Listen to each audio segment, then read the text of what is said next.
हम पढ़ रहे हैं एनाटमी फिजियोलॉजी। टॉपिक चल रहा है हमारा स्टडी ऑफ बॉडी टिश्यू। इसके अंदर हमने 6 पार्ट में इसको कवर करना है। पहला पार्ट था कि what is body tissue, type of body tissue, understanding the epithelial tissue, simple tissue, compound tissue and glandular tissue. Introduction में हमने जाना था कि हमारा जो बॉडी टिश्यू है वो कैसे नॉर्मल आइज से हम नहीं देख सकते हैं, और इसकी जो स्टडी है बॉडी टिश्यू की वो हिस्टोलॉजी के डिपार्टमेंट में की जाती है। पैथोजेनेसिस जो है वो हिस्टोपैथोलॉजी के अंडर में आता है। बॉडी के टिश्यू कैसा दिखता है, कौन सा टिश्यू किस ऑर्गन में लोकेटेड है, क्या उसके फंक्शन है, ये सारा जो है एनाटॉमी फिजियोलॉजी के अंडर का ही पार्ट है। लेकिन अगर हम बात करें कि भाई कौन से डिपार्टमेंट में टिश्यू की स्टडी की जाती है, तो हिस्टोलॉजिकल डिपार्टमेंट है, जहाँ पे हम एक एक टिश्यू के बारे में पढ़ते हैं कि वो किस टाइप का है, किस पार्ट का है। फिर हम बॉडी टिश्यू के में हमने पढ़ा, जिसमें क्लासिफिकेशन देखा, अलग अलग लेवल ऑफ टिश्यू ऑर्गेनिज्म देखा कि एनिमल में टिश्यू में कौन कौन से कॉमन टिश्यू आते हैं, जिसके अंदर आपने देखा कनेक्टिव टिश्यू आता है, स्केलेटल मस्कुलर आता है, एपिथेलियल टिश्यू आता है, फिर आपका नर्वस टिश्यू आता है, कार्डिक मसल्स आता है और स्मूथ मसल्स आते हैं। ये सब अलग अलग टिश्यू से मिलकर बने हुए हैं। और टिश्यू क्या है? एक ग्रुप ऑफ सेल्स हैं जो कि आपस में मिलकर टिश्यू बनाते हैं, और ग्रुप ऑफ टिश्यू मिलकर ऑर्गन बनाते हैं, ग्रुप ऑफ ऑर्गन मिलकर सिस्टम बनाते हैं, और कई सारे सिस्टम जब आपस में मिलकर काम करते हैं तो ह्यूमन बॉडी बनती है। उसके बाद हमने टाइप ऑफ बॉडी टिश्यू के अंदर समझा कि एपिथेलियल टिश्यू जो है वो कितने पार्ट में डिवाइडेड है। जैसे लाइनिंग एंड कवरिंग हो गया, यानी जहाँ पे लाइनिंग और कवरिंग होगी वहाँ पे हमारा एपिथेलियल टिश्यू इसका मतलब प्रेजेंट है, जो कि सिंपल एपिथेलियल और स्ट्रेटिस्फाइड एपिथेलियल में फर्दर डिवाइडेड था। सिंपल एपिथेलियल में जाते हैं तो आगे फर्दर और वो डिवाइड हो रहा था 4 पार्ट में, जिसको स्क्वायमस, कोबाइडल, कोल्यूमिनार और स्यूडो स्ट्रेटिस्फाइड बोलते हैं। जो आपका स्ट्रेटिस्फाइड एपिथेलियल है वो फर्दर आगे 4 में डिवाइडेड है, जो कि क्या है? स्क्वायमस है, ट्रांस है, क्यूबॉइडल है और आपका कॉल्यूमिनार है। फर्दर फिर हमने ग्लैंड के बारे में देखा था, जो कि 2 पार्ट में डिवाइड हो रहा था, एक्सोक्राइन ग्लैंड और एंडोक्राइन ग्लैंड। एक्सोक्राइन ग्लैंड जो है वो आगे फर्दर डक्ट्स और टिब्यूल्स में डिवाइडेड था। फिर उसके बाद हमने कनेक्टिव टिश्यू देखा, जो कि fluid connective tissue, example blood हो गया, लिम्स हो गए, लिम्स नोड के बारे में, जैसे जो हमारे कई बार जिसे कहते हैं नॉर्मल पानी की गांठ बन जाना, उसके बारे में हमने थोड़ा सा जाना था कि लिम्स के पार्ट होते हैं। वो किससे मिलके बनता है? तो फ्लूइड कनेक्टिव टिश्यू से मिलके बनता है। फिर कनेक्टिव टिश्यू प्रॉपर के अंदर हमने देखा कि एक लूज कनेक्टिव टिश्यू था, एक आपका loose connective tissue and inflammation था, वो एक्सीडेंटल केसेस वगैरह में देखा जाता है, जिसमें अलग अलग हमने एग्जाम्पल देखे, जिसमें रेटिकुलस देखा, एडिपस देखा, एडिपस टिश्यू होता है एक तरीके का। फिर एरोरोल्स देखे, जो एयर सेक्स वगैरह रहते हैं वो। फिर आपका सुपरेटिव कनेक्टिव टिश्यू देखा, जिसको हम आगे फर्दर ऑसेसिव टिश्यू और कार्टिलेजेस के बारे में हमने जाना। उसमें डेंस कनेक्टिव टिश्यू के बारे में जाना, जो कि रेगुलर इरेगुलर 2 पार्ट में डिवाइड था। रेगुलर में भी 2, कोलिजन और इलास्टिक 2 पार्ट में डिवाइडेड है। तो इस तरीके से हमने अलग अलग टिश्यू का, मस्कुलर टिश्यू का देखा कि भाई आपका नॉन स्ट्रेचिंग और स्ट्रेच्ड मस्कुलर टिश्यू कौन से होते हैं। स्ट्रेचिंग का मतलब जिसको हम खींच सकते हैं, जैसे हम कुछ मसल्स जो है हमारी खींची जा सकती है, कुछ मसल्स नहीं खींची जाती हैं, तो जिसके अंदर आपने देखा स्मूथ मसल्स आती है, स्केलेटल मसल आती है, कार्डिक मसल आती है। जो स्ट्रेच्ड हो सकती है वो आपकी स्केलेटल और कार्डिक होती है, बाकी जो नॉन स्ट्रेचिंग मतलब वो स्मूथ मसल्स होती हैं। फिर नर्वस टिश्यू का देखा हमने, नर्व्स देखा, न्यूरॉन और रेसिप्रोटस देखे, जो कि मल्टीपल सीएनएस और पीएनएस के फॉर्म में आपके ब्रेन में वर्क करते हैं, मैसेंजर का काम करते हैं। कुछ diagram, 4 basic tissue, primary tissue के डायग्राम भी हमने देखे, जिसमें एपिथेलियल टिश्यू का डायग्राम देखा, कनेक्टिव टिश्यू का डायग्राम देखा, उसके बाद मस्कुलर टिश्यू का डायग्राम देखा, और एक बेसिक डायग्राम देखा था कि नर्वस टिश्यू और ये सारे टिश्यू किस तरीके से दिखाई देते हैं। अब आ जाते हैं सिंपल एपिथेलियल टिश्यू, जो कि क्या है? स्क्वायमस एपिथेलियल के नाम से भी जाना जाता है। The cell are thin and fat which allows them to have freely a very large surface area। अब सिंपल इपिथेलियल में क्या है कि ये ऐसा टिश्यू होता है कि एक लार्ज सरफेस एरिया को कवर करता है, जो कि फ्लैट होता है देखने में। The one side of exposed of the lumen called epistle surface and the other side basement membrane, which is called a bacillus lamina or and a basolateral surface। अब ये 2 पार्ट में डिवाइडेड है आपका। पहला है एपिकल सरफेस, दूसरा है basement membrane और बेसोलैटरल सरफेस। ये 2 पार्ट में आपको देखने को मिलेगा, मतलब एक अपर साइड और एक लोअर साइड, और बीच में इसके क्या है? न्यूक्लियस देखने को मिलता है। They are so thin that the nucleus causes a bulge. अब जो इतने पतले होते हैं कि वो उसके बीच में जो है वो न्यूक्लियस आपको देखने को मिलेगा, यानी दोनों सरफेस के अपर और लोअर एज में। The edge of the squamous cell is irregular edge can be seen clearly in the surface view. अब हमारी जो स्किन होती है, आउटर स्किन, आप ध्यान से देखो, कैमरे में फोकस करो, माइक्रो लेंस कैमरा है अगर आपका, तो माइक्रो लेंस कैमरे में आप अपनी स्किन की फोटो लोगे अगर, तो आपको दिखाई देगा कि ये कोई एक रेगुलर शेप का नहीं है, इसमें इरेगुलर शेप्स देखने को मिलती हैं। यहाँ पे डायग्राम में भी अगर आप ध्यान से देखोगे तो बहुत सारी इरेगुलर यहाँ पे शेप है, कोई स्पेसिफिक शेप नहीं है, कोई सर्कुलर शेप नहीं है, कोई रेक्टेंगुलर शेप नहीं है, कोई क्यूबाइडल शेप नहीं है, एक इरेगुलर सी शेप है, लेकिन सब एक दूसरे के साथ बहुत ज़्यादा कॉम्पैक्टली डेंस्ड है, कनेक्टेड है। Squamous epithelial occur in areas such as renal capsules of the walls where it thinnest permit diffusion of material through it. In blood vessel, it is referred to as the endothelium. It also provide smooth lining to hollow structures such as blood vessels and chambers of the heart, where it allow the relatively frictions free passage to of fluid through them. अब होता क्या है कि ये जो आपका स्क्वाइमस epithelial है, ये इस तरीके से पैटर्न है, इस तरीके से बना हुआ है कि इसके बीच में जो लाइनिंग होती है वहाँ पे ब्लड फ्लो भी ईजिली हो जाता है कैपिलरी के थ्रू, और पूरे सेल को एक प्रॉपर न्यूट्रिशन लेने का भी एरिया कवर्ड मिलता है। ये बहुत स्मूथ होता है, हर्ट के चैम्बर में देखने को मिलता है इस तरीके का एपिथेलियल टिश्यू। आपके लाइनिंग जो थिन लाइनिंग एरिया है वहाँ पे भी देखने को मिलता है। ब्लड वेसल्स में भी आपका जो मूवमेंट पार्ट है वहाँ पे ये देखने को मिलेगा। यानी ये कहाँ मिल रहा है, तो याद रखना है कि हर्ट चैम्बर में आपको ये देखने को मिलेगा, ब्लड वेसल्स में ये देखने को मिलेगा। ब्लड वेसल्स क्या मतलब हो गया, यानी जो हमारी नसें हैं वहाँ टिश्यू ये देखने को मिलेगा, और आपके हर्ट में देखने को मिलेगा। और जहाँ पे भी स्मूथ लाइनिंग होगी, जैसे स्टमक हो गया, इंटेस्टाइन हो गया, वहाँ पे भी आपको ये क्या स्क्वाइमस इपिथेलियम टिश्यू जो है वो देखने को मिलेगा। क्लियर है? क्लियर है? यस और no? Fiza, Rinki? Yes sir. ठीक है, गुड। एक second, just hold on. Hello. Hello. जी सरकार। क्या है इसमें? रुको सर, रिपोर्ट मैंने डाउनलोड करके सीधा आपको भेज दी, एक सेकेंड रुकिएगा। ऐसा तो कुछ नहीं है इसमें, वो देख लो जो इंटेस्ट का खाली। हाँ वो मैं एक सेकेंड मैं अभी आपको रिपोर्ट ही देख के बता देता ऐसा हूँ। तो बेकार है, हैं? रिपोर्ट में मजा नहीं आ रहा। रिपोर्ट में मज़ा नहीं आया? दे देना है, बाकी सब इसे देनी है, बाकी मुझे नहीं आ रहा। अच्छा, रेड ड्रॉप से ही कंटिन्यू है तो आयरन जो है इनकी बॉडी में ज़्यादा हो रखा है, आयरन फिर फिल्ट्रेशन मेथड है वो ज़्यादा है। बाकी KFT इनका ठीक चल रहा है, शुगर भी ठीक है, LFT भी ठीक है, यूरिन RM में निगेटिव निगेटिव पाई, हाँ यूरिन क्लियर नहीं है, बैक्टीरिया आ रखे हैं भाई साहब, एपिथेलियल सेल भी ज़्यादा आ रखे हैं, 4 से 6 एपिथेलियल सेल हैं। LFT में LFT liver function test, KFT liver lipid profile तो ठीक है, उसके बाद कहाँ गया? कितनी बड़ी? KFT LFT ये रहा, LFT जो है वो भी आपका टक्कर पे ही है सर सारा मामला। है? बिलरुबिन जो है वो बिल्कुल टक्कर पे है जॉइंडिस पे, मतलब ये समझ लो कि 1-2 दिन के अंदर ये पॉजिटिव आ जाएगा बिलरुबिन।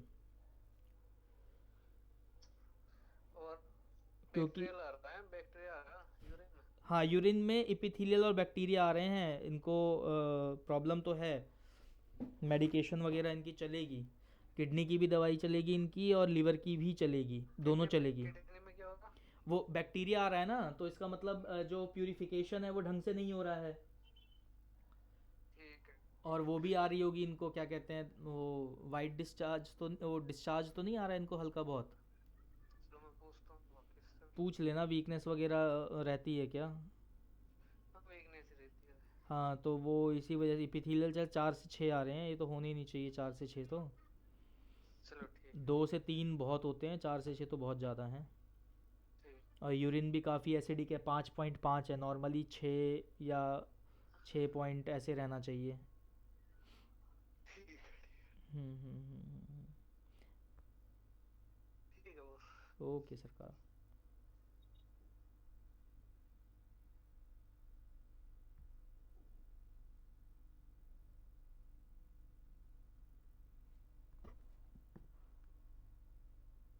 हाँ जी आवाज़ आ रही है। Yes sir. क्यूबॉइडल एपिथेलियल में जो इसका पेंटागन और हेक्सागोनल शेप होता है, इसके अंदर अगर आप डायग्राम देखोगे फिगर नंबर 9, तो ऊपर में जो है ये पेंटागनल हेक्सागोनल एक तरीके से दिखाई देगा। यहाँ पे साइटोप्लाज्म प्रेजेंट रहते हैं। अब साइटोप्लाज्म क्या है, डॉटेड पार्टिकल होते हैं सेल के अंदर, ठीक है। न्यूक्लियस बीच में राउंडेड शेप का रहता है और बेसमेंट मेम्ब्रेन होती है इसके अंदर एक। ये कहाँ कहाँ देखने को मिलेगा आपको, तो जहाँ पे भी हमारे डक्ट होते हैं, डक्ट मतलब जहाँ से जूसेस सिक्रीट किया जाता है, जैसे आपका स्लाइवा डक्ट हो गया, किडनी वगैरह में हो गया, जहाँ से अलग चीज़ें जूसेस निकल रही हैं, तो वहाँ पे इस टाइप का आपको टिश्यू जो है क्यूबाइडल इपिथीलियम टिश्यू जो है वो देखने को मिलेगा। इसमें भी फिगर नंबर 9 जो है वो इम्पॉर्टेंट है, बाकी 10 वगैरह का आप अवॉइड कर सकते हो क्योंकि वो आपका हिस्टोलॉजिकल डायग्राम है, मतलब लाइव कैसा माइक्रोस्कोप में दिखता है, बस वो चीज़ है। अब आ जाते हैं कॉल्यूमिनार epithelium. These tissue are tall and quite narrow, thus providing more cytoplasma per unit area and epithelium. Each cell possesses a nucleus situated at the base end.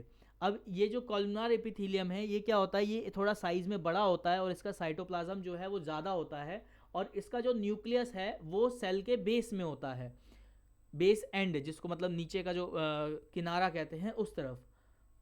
Goblet cell which secrete mucus, हमारे पेट, mucus का क्या मतलब होता है, एक fluid होता है, जैसे हमारा स्टमक जो है वो एक तरीके का म्यूकस सिक्रीट करता है, एक फ्लूइड सिक्रीट करता है जो कि लेयर का काम करता है। जैसे हम लोग पॉलिश करते हैं ना, किसी लकड़ी पे पॉलिश करते हैं एक लेयर लगा देते हैं, या फ़ोन में लैमिनेशन करते हैं एक लेयर लगा देते हैं, तो ऐसा ही जो गॉबलेट्स वगैरह हैं, जो सेल्स जो हैं ये म्यूकस सिक्रीट करते हैं जो कि एक लेयरिंग का काम करते हैं। Often intercepted among the epithelial cell and epithelium may be secreted or absorbed in function.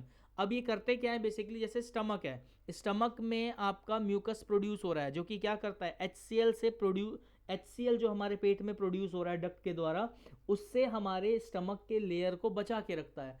तो जो आपका कॉलमिनार एपिथेलियम है, जहाँ पे भी आपके गॉबलेट सेल्स या आपका जो डक्ट है वो प्रेजेंट होगा, वहाँ पे आपको टिश्यूज देखने को मिलेंगे।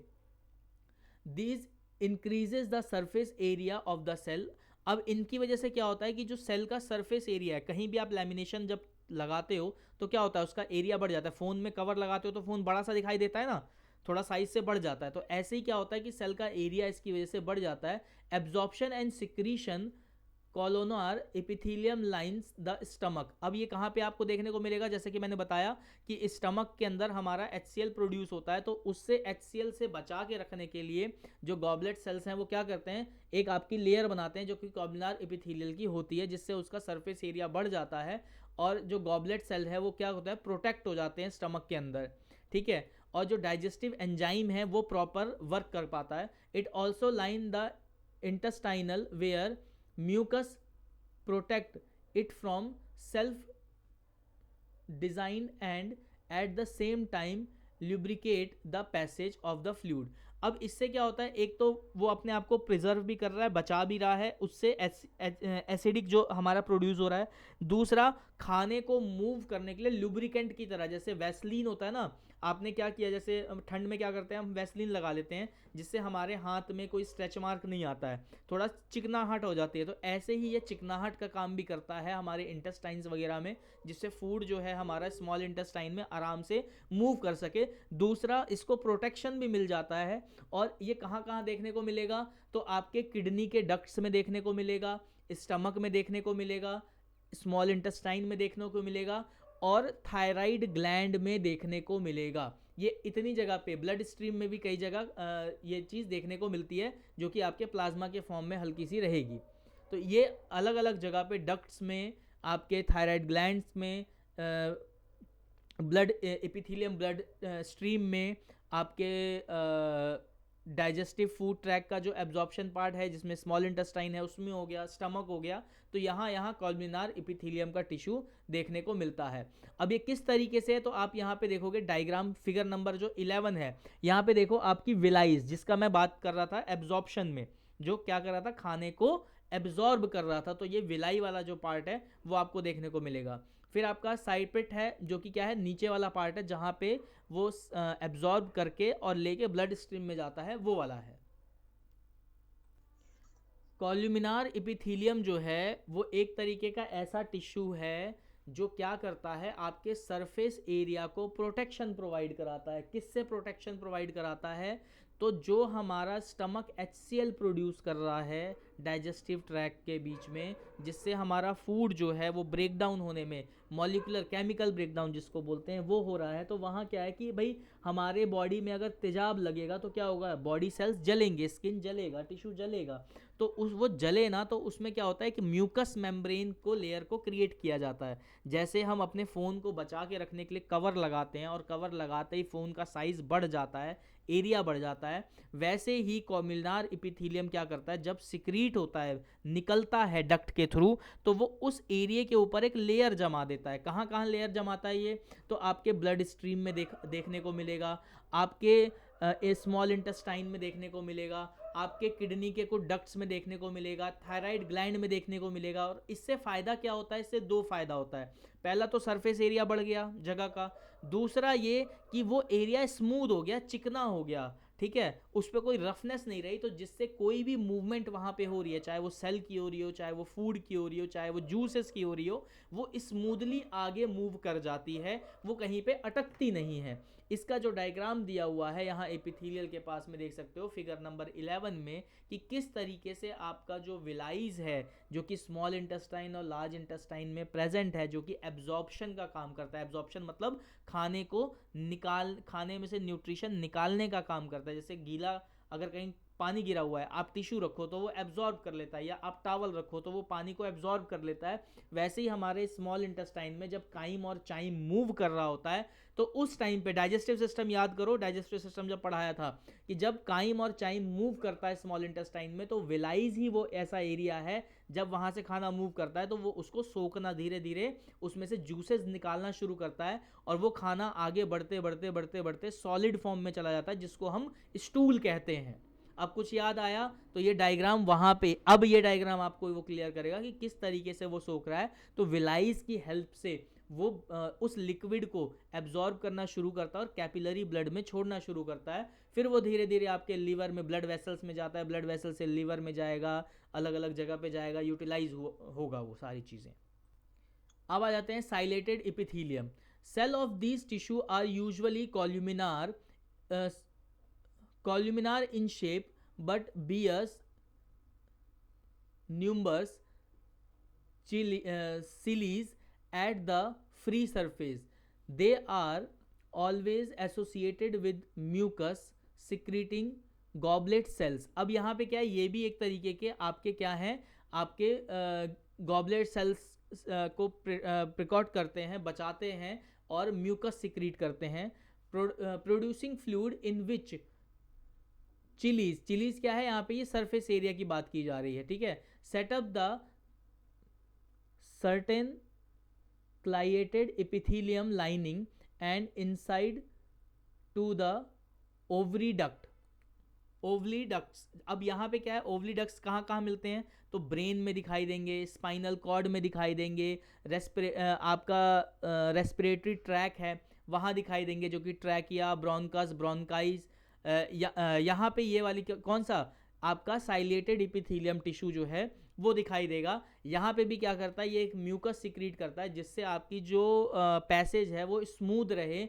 और कोई भी मूवमेंट, मटेरियल मूवमेंट वहाँ हो रही है उस लोकेशन एरिया पे, तो वो स्मूथली हो सके। जैसे रेस्पिरेशन ट्रैक में क्या होता है, आप सांस लेते हो, ठीक है, तो जो सीलिया वैक्स है वो क्या करता है, आपके गले को, आपके ओरल कैविटी को स्मूथ करके रखता है। जैसे होता है ना, खांसी होती है तो कभी गला सूख जाता है, कहते हैं कि गला सूख रहा है तो कहते हैं पानी पी लो। तो सूखने का मतलब क्या है, आपके जो सिलिएटेड एपिथीलियम है वो प्रॉपरली, आपके डक्ट्स जो हैं वो juices, goblet secretion, mucus secretion नहीं कर रहे हैं, जिससे क्या है, आपका जो गला है, जो एरिया है वो ड्राई हो रहा है। और जब ड्राई होता है तो जब आप सांस लोगे तो उसमें कोई डस्ट पार्टिकल है वो आके उसमें चिपकेगा या उसको स्क्रैच करेगा, वो डैमेज करेगा। या कई बार क्या होता है, ज़्यादा धूल में चल लो तो उस टाइम पे क्या होता है, गला छिल जाता है। बोलते हैं ना कि हमने बहुत ज़्यादा बोला, जब आप बहुत तेज तेज बोलते हो, बहुत देर तक बोलते हो, तो आपने नोटिस किया होगा कि आवाज़ हमारी चेंज हो जाती है, मसल्स जो हैं वो स्वेल हो जाते हैं, जो ड्राइनेस है, माउथ में बहुत ज़्यादा ड्राइनेस आती है। या बोलते वक्त हम कोशिश करते हैं कि हम पानी पीते रहें या कुछ ऐसा मुंह में डाल लें जिससे हमारा जो स्लाइवा है वो सबसे ज़्यादा बने, जिससे हमारी जो स्मूथनेस है, जो सॉफ्टनेस है वो बरकरार रहे। और इसमें क्या होता है कि बैक्टीरिया वगैरह भी, डक्ट जब ये म्यूकस सिक्रीट करता है तो आपका जो ओरल कैविटी वाला एरिया है, जिसमें आप बोलते हुए कभी मुंह से कभी नाक से सांस भी ले रहे हो, तो जो बैक्टीरिया है वो वहाँ पे ट्रैप हो जाते हैं, रुक जाते हैं, फंस जाते हैं और आगे नहीं बढ़ पाते हैं। अगर आपका साइलेटेड इपिथीलियम प्रॉपर वर्क नहीं करेगा तो क्या होगा कि वो आपका इन्फेक्शन भी कॉज कर सकता है, ड्राइनेस कॉज कर सकता है, रेडनेस कॉज कर सकता है, इन्फ्लामेशन कॉज कर सकता है। ये सारी प्रॉब्लम आपको देखने को मिल सकती है। बात करें इसकी फिगर की किस तरीके से देखने को मिलता है, तो यहाँ पे फिगर नंबर 12 है। ये एक्चुअल रियल व्यू है इस साइलेटेड इपिथीलियम का। आज का टॉपिक हम लोग यहीं रोक रहे हैं। स्टूडो स्टैटिस्फाइड हम लोग कल करेंगे। एक बार फिर से क्विक रिवीजन दे देते हैं। साइलेटेड इपिथीलियल क्या है, एक तरीके का टिश्यू है जो अगेन क्या करता है, तो आपके ट्रैक में, रेस्पिरेटरी ट्रैक में देखने को मिलेगा। ठीक है, स्मॉल आपके पार्टिकल्स जो हैं उसको रोकने में काम करता है, बैक्टीरिया को ट्रैप करता है, म्यूकस सिक्रीट करता है जिससे हमारा जो गला है वो स्मूथ रहता है। ठीक है, उसके साथ साथ में ये और कहाँ, ब्रोंकस, ब्रोंकाइज, ये सारा जो रेस्पिरेटरी ट्रैक पैसेज है वहाँ पे इस तरीके का एपिथीलियम देखने को मिलता है। उसके बाद उससे पहले हमने पढ़ा कॉलमनार एपिथीलियम। ये क्या है, तो ये आपके इंटेस्टाइनल में देखने को मिलता है, स्टमक में देखने को मिलता है, और ये भी म्यूकस सिक्रीट करता है जिससे हमारा डाइजेशन जो है वो प्रॉपर हो पाता है। दूसरी चीज़, डाइजेशन में मूवमेंट जो है फूड की वो प्रॉपर हो पाती है, और हमारा स्टमक जो है वो HCl से बच के भी रहता है। उससे पहले हमने पढ़ा क्यूबाइडल एपिथीलियम, जो कि आपका कहाँ कहाँ देखने को मिलता है, तो ये आपका ग्लैंड्स वगैरह में देखने को मिलता है। स्लाइवरी ग्लैंड्स हो गया, थायराइड ग्लैंड हो गया, यहाँ पे देखने को मिलता है। किडनी वगैरह में इस तरीके का टिश्यू आपको देखने को मिलता है। उससे पहले हमने पढ़ा सिंपल एपिथीलियम, जो कि आपकी बेसमेंट मेम्ब्रेन है, लेयर बनाता है, चाहे वो स्टमक का इनर वॉल हो, हार्ट का वॉल हो, इस तरीके की जो वॉल्स है, ब्लड वेसल्स की जो वॉल्स होती है, वहाँ इस तरीके का आपका टिश्यू देखने को मिलता है। तो आज के हमने लेक्चर में इस तरीके का एपिथीलियल पढ़ा है। नेक्स्ट कमिंग लेक्चर में हम स्टूडो स्टैटिस्फाइड के बारे में पढ़ेंगे। उम्मीद करता हूँ अभी तक का लेक्चर आपके लिए इन्फॉर्मेटिव रहा होगा। अगर कोई भी डाउट होता है तो आप मुझसे कॉल, मैसेज के थ्रू पूछ सकते हैं, या कमेंट सेक्शन में भी आप पूछ सकते हैं। Till then keep studying. Thank you.